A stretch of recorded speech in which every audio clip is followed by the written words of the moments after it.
the dream that predicted an assassination, the mystery of Abraham Lincoln's prophecy.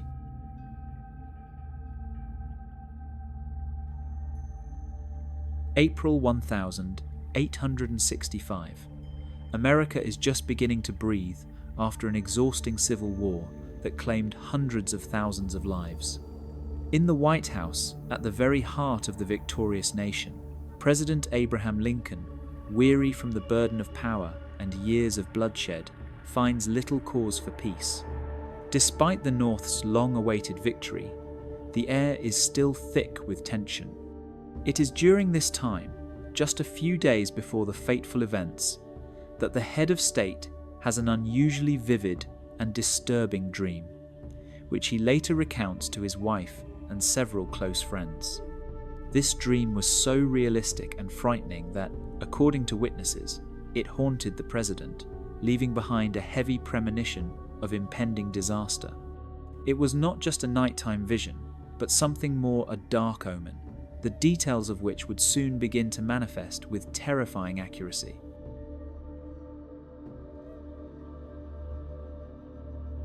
In his dream, the president found himself in the oppressive, almost unnatural silence of the White House. But soon, this silence was broken by quiet, restrained sobs, their source unseen.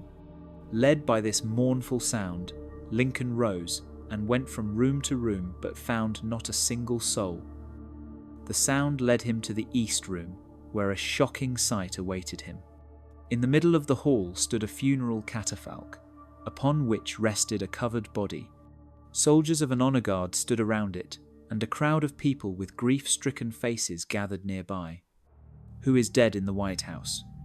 Lincoln asked one of the soldiers. The reply was short and terrifying. "The president. He was killed by an assassin." At that very moment, according to Lincoln's own recollection, a loud wail of sorrow erupted from the crowd, which jolted him from his sleep.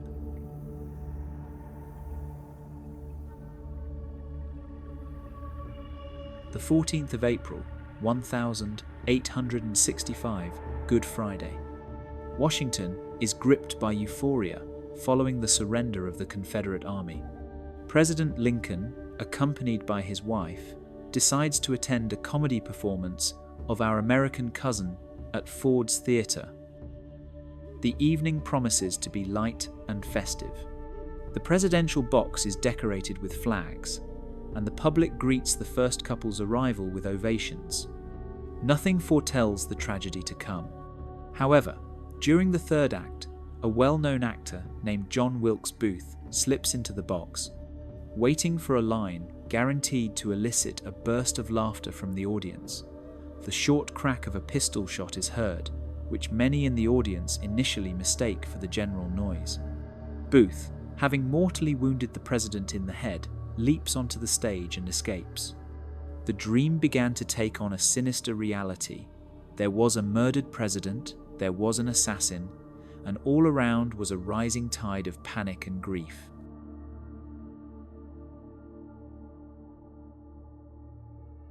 The story of the prophetic dream has reached us not as a vague rumour, but through very specific accounts. The primary source is Ward Hill Lamont, a close friend, former law partner, and bodyguard to Lincoln. It was to him that the president recounted his nighttime vision in detail just days before the tragedy. Later included this story in his book, Recollections of Abraham Lincoln. According to him, the president was seriously concerned, though he tried to joke about it. Furthermore, it is known that the First Lady, Mary Todd Lincoln, was also seized with a sense of foreboding and begged her husband not to attend the theatre that evening. These testimonies provide a documented basis for the story, transforming it from a simple legend into a recorded fact. The only question that remains is how to interpret it.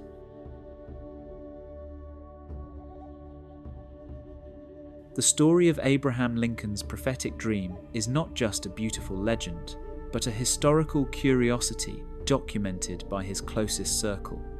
On one hand, skeptics might argue that it was merely the result of colossal stress and the constant threat of assassination.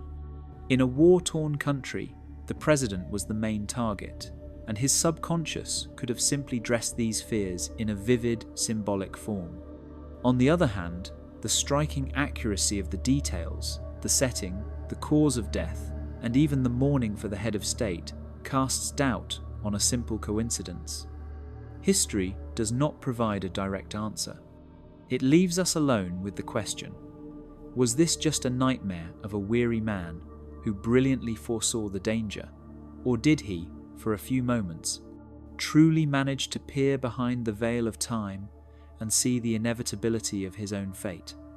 This question remains one of the most mystical riddles surrounding the tragic death of the great president.